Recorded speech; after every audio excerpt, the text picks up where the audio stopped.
Selamat sore semuanya, perkenalkan nama saya Srani Cynthia dengan NIM 240051.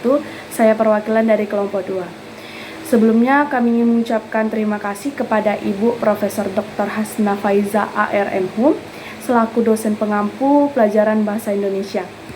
Sebelumnya kami ingin memperkenalkan masing-masing anggota kelompok kami, yaitu kelompok 2. Yang pertama saya sendiri, yaitu Srani Cynthia dengan NIM 240051. Yang kedua Ayu Mairista dengan NIM 240052.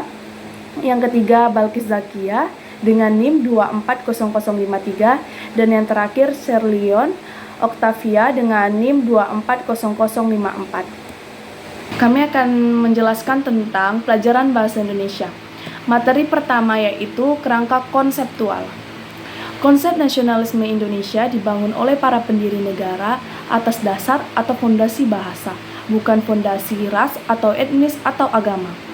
Penghayatan atas nilai-nilai keberadaan bahasa Indonesia diwujudkan dalam bentuk pengalaman perilaku jujur, disiplin, tanggung jawab, peduli, santun, responsif, dan proaktif dalam kehidupan bermasyarakat. Penyelenggaraan mata kuliah Bahasa Indonesia di perguruan tinggi mengupayakan peningkatan penghayatan sivitas akademik agar mampu menunjukkan sikap sebagai bagian dari solusi atas permasalahan hilangnya fungsi bahasa Indonesia di masyarakat. Kedudukan bahasa Indonesia sebagai negara membawa konsekuensi bahwa bahasa Indonesia harus mampu mengembangkan tujuan nasional bahasa Indonesia. Penyelenggaraan mata kuliah Bahasa Indonesia di perguruan tinggi bertujuan menciptakan sivitas akademik yang cerdas berkomunikasi dalam bahasa Indonesia. Implementasi pembelajaran bahasa Indonesia secara khusus bertujuan untuk menciptakan sivitas akademik yang terampil memproduksi dan menggunakan teks sesuai dengan tujuan dan fungsi sosialnya. Assalamualaikum warahmatullahi wabarakatuh. Perkenalkan, nama saya Ayu Mairista, NIM 240052. Di sini saya akan melanjutkan materi pembelajaran Bahasa Indonesia poin kedua, yaitu visi dan tujuan. Visinya, melalui pembelajaran Bahasa Indonesia sebagai MKWU diharapkan akan terwujud sivitas akademik yang mampu memicu dan memacu pengembangan fungsi Bahasa Indonesia sebagai penghala dan pembawa ilmu pengetahuan di dunia global. Visi itu dicapai dengan cara 1. Meningkatkan literasi bahasa Indonesia. 2. Meningkatkan akses dan relevansi pendidikan tinggi berbasis bahasa Indonesia. 3. Meningkatkan kemampuan untuk mencari dan menemukan ilmu pengetahuan dan teknologi serta seni melalui bahasa Indonesia. Yang keempat, meningkatkan kesadaran akan peran pentingnya sebagai agen transformasi pola berpikir saintifik melalui penggunaan bahasa Indonesia. Adapun tujuannya, 1. Menumbuhkan sikap yang mampu mengapresiasi nilai-nilai bahasa Indonesia. 2. Memberikan pemahaman dan penghayatan atas kesadaran bahasa Indonesia. 3. Mampu menganalisis permasalahan dan mencari solusi terhadap persoalan kehidupan bermasyarakat, berbangsa, dan bernegara. Yang keempat, mengembangkan keterampilan berkomunikasi secara akademik baik dalam bentuk bahasa Indonesia lisan maupun tulisan.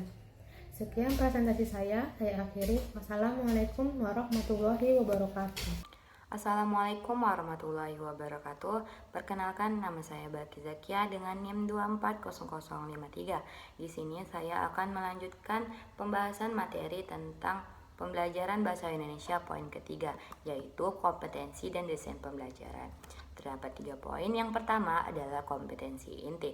Kompetensi inti adalah kompetensi generi yang isinya merujuk pada esensi tujuan pendidikan nasional yang tercantum dalam Undang-Undang Nomor 20 Tahun 2003. Kompetensi ini mencakup unsur nilai spiritual, nilai sosial, nilai pengetahuan, dan keterampilan.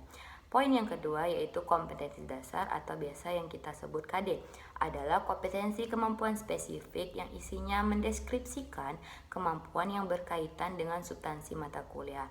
Dalam hal ini, mata kuliah Bahasa Indonesia sebagai salah satu elemen mata kuliah wajib umum.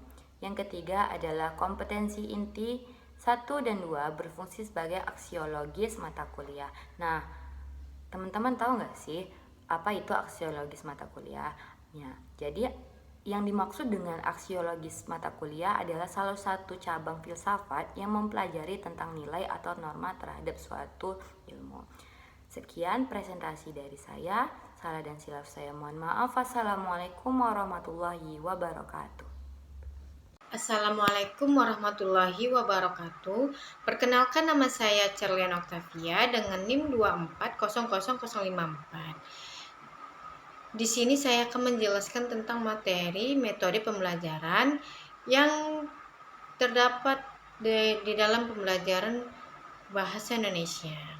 Proses pembelajaran aktif dapat dilakukan dengan menerapkan berbagai metode belajar dengan antara lain sebagai berikut. Yang pertama, pembelajaran tematik.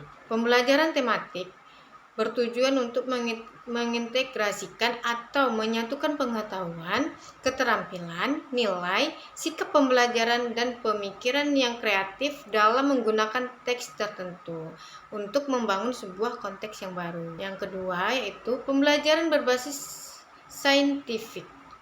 Pembelajaran berbasis saintifik mengutamakan kaidah-kaidah ilmiah, objektif, terukur, dan sistematis dalam melakukan pengamatan, penalaran, penemuan, dan penjelasan suatu teks. Yang ketiga, pembelajaran berbasis proyek merupakan pembelajaran yang berorientasi proses relatif berjangka waktu dan berfokus pada masalah tertentu. Dan yang keempat, pembelajaran berbasis masalah. Pembelajaran berbasis masalah yaitu pembelajaran konseptual pada suatu masalah yang kemudian melalui pemecahan masalah tersebut dapat memperoleh keterampilan yang baru yang lebih mendasar. Yang kelima, pembelajaran kolaboratif. Pembelajaran kolaboratif yaitu metode pembelajaran yang di dalam prosesnya bekerja sama dengan mengeksplorasi sebuah pertanyaan spesifik atau bekerja sama merancang sebuah proyek bersama.